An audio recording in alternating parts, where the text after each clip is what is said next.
अस्सलाम वालेकुम एवरीवन। आज हम एक ऐसे डिसऑर्डर के बारे में बात करने जा रहे हैं जिसके बारे में आप लोगों ने सोशल मीडिया पे डिफरेंट चीज़ें देखी हैं, बट आप लोगों को उस चीज़ की अंडरस्टैंडिंग नहीं हो रही कि एक्चुअल में ये कोई डिसऑर्डर है। शायद आपने इसको डेली लाइफ में अपने यहाँ कहीं पर देखा हो, तो आपको ये आइडिया नहीं हो रहा कि ये कोई मेंटल डिसऑर्डर हो सकता है या एक्चुअल में ये रियलिटी है जो सारे लोग जो है वो अपना रहे हैं एज अ फैशन और एज अ ट्रेंड।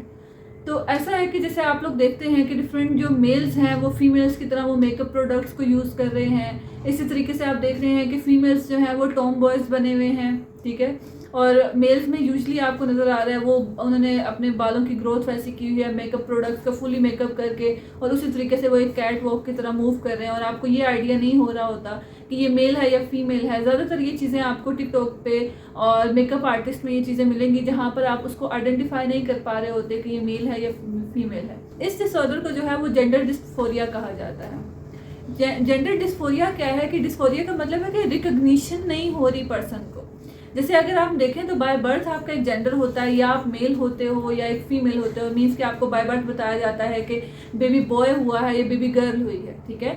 लेकिन इस पर्सन के साथ क्या हो रहा होता है, जो इस डिसऑर्डर का शिकार होता है उसको ये लग रहा होता है मीन्स के वो अपने जो यू कैन से अपने जेंडर से खुश नहीं होता है। दे वॉन्ट के उन फॉर एग्जाम्पल अगर हम मेल्स की बात करें तो उनको होता है कि वो फीमेल्स की तरह कपड़े पहने, फीमेल्स की तरह वो मेकअप करें, फीमेल्स की तरह बिहेव करें, फीमेल्स की तरह वो हों। अब अगर हम फीमेल्स की बात करें तो फीमेल्स में क्या होता है कि वो टॉम बॉयज़ बने होते हैं, उनको अपना जेंडर पसंद नहीं होता, अपने खिलौने वैसे पसंद नहीं होते अगर बच्चियों की बात करें। और अगर अडल्ट फीमेल्स की बात करें तो वो बॉयज़ की तरह ड्रेसिंग करना पसंद करते हैं, बॉयज़ की तरह बाहर जाना पसंद करते हैं। तो इस तरीके से यू कैन से कि ये चीज़ क्या है कि अपने जेंडर से ऑपोजिट जो है उनको उस चीज़ में लाइकनेस फील होती है और वो उसी में जो है वो ईजी फील करते हैं। इसको बोलते हैं जेंडर डिस्फोरिया। अब इसके पीछे डिफरेंट रीजंस हो सकती हैं, डिफरेंट चीज़ें हैं।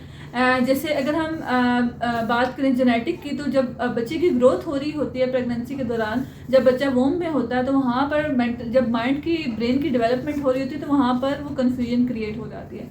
रिसर्चर्स ने ये फाइंड किया है। उसके अलावा अगर हम डिफरेंट कॉजेज़ को देखें तो जैसे कि आपने देखा होगा कि फीमेल्स जो हैं फीमेल कॉलेजेस में, फीमेल स्कूल्स में पढ़ रहे होते हैं, तो वहाँ पर यूजली क्या होता है कि वहाँ पर सब फीमेल्स होते हैं। अब वहाँ पर यूजली क्या हो रहा होता है कि वो स्पोर्ट्स की गेम्स हो रही हैं, सब कुछ हो रही है, तो वो स्पोर्ट्स की ड्रेसिंग में होते हैं, दूसरी शलवार कमीज में होते हैं। अब उसमें कुछ फीमेल्स ऐसी होती हैं, गर्ल्स ऐसी होती हैं जो बॉयज़ की लुक लग रही होती है उनकी, फिर उनकी तरफ जो है गर्ल्स अट्रैक्ट हो रही होती हैं, और जिसकी वजह से उसको लग रहा होता है कि अगर मैं लड़का होता तो ज़्यादा बेटर होता क्योंकि मेरे पीछे जो है इतनी फीमेल जो है वो अट्रैक्ट हो रही होती हैं।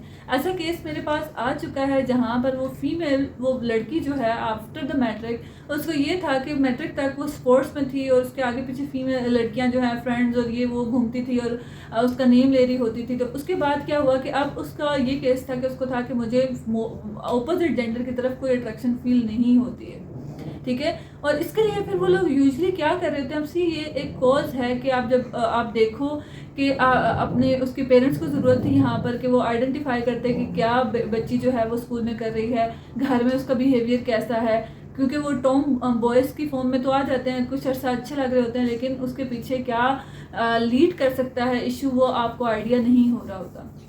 अब इसके अलावा और सोशल मीडिया है, सोशल मीडिया इन्फ्लुएंसर्स की फॉर्म में फिर लोग इनको लाइक करते हैं, फिर इनकी रीच बहुत ज़्यादा बढ़ रही होती है, तो उनको बड़ा अच्छा लग रहा होता है इस रीच को बढ़ते हुए, और वो उसको जो है वो अपने उस ट्रेंड को जो है वो अपना लेते हैं। इस तरह के आपको डिफरेंट फेमस टिकटॉकर्स मिलेंगे जो इस तरह के बिहेवियर्स की वजह से बहुत आउट ऑफ द रीच जो है वो आजकल अर्निंग कर रहे हैं और इतने सारे जो है वो फेमस हो चुके हैं। अब अगर हम बात करें ट्रीटमेंट की, तो यूजली क्या होता है कि फॉर एग्जांपल अगर हम मेल्स की बात करें तो वो चाहते हैं फीमेल्स की तरह होना।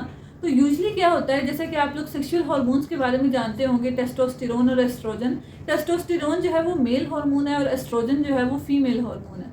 टेस्टोस्टेरोन में क्या हो रहा है कि जो फीमेल्स हैं वो टेस्टोस्टेरोन के इंजेक्शन लगवाते हैं। अब उन इंजेक्शन से क्या होता है, उनकी आवाज़ भारी होना स्टार्ट हो जाती है, उनके फेस पे, उनकी बॉडी पर हेयर ग्रोथ होना स्टार्ट हो जाती है, और उस तरीके से जो है उनकी फीलिंग्स जो हैं वो मेल्स की तरह होना स्टार्ट हो जाती हैं। इसी तरीके से जो मेल्स जो हैं वो फीमेल्स की तरह बनना चाह रहे होते हैं, उनके पीछे क्या हो रहा होता है कि इसी तरीके से वो एस्ट्रोजन के जो है हार्मोन्स के इंजेक्शन लगवाते हैं, और उस हार्मोन के इंजेक्शन लगवाने से उनकी हेयर ग्रोथ कम होना स्टार्ट हो जाती है, उनकी आवाज़ बारीक होना स्टार्ट हो जाती है। तो सीख के किस तरीके से जो है इस तरीके से ये लोग जो है अपना जेंडर को जो है वो चेंज करवाते हैं और इसी से जो है वो हैप्पीनेस फील कर रहे होते हैं। और ये ऐसा कन्फ्यूजिंग स्टेट है जहाँ पर पर्सन जो है अपने जेंडर के साथ जो है वो कन्फ्यूज़ होता है। आप लोग मुझे ज़रूर बताइएगा कमेंट सेक्शन में, क्या आपने कोई ऐसा अपने इर्द गिर्द देखा है और क्या उन्होंने कभी इसका ट्रीटमेंट करवाने की कोशिश की है या नहीं की है।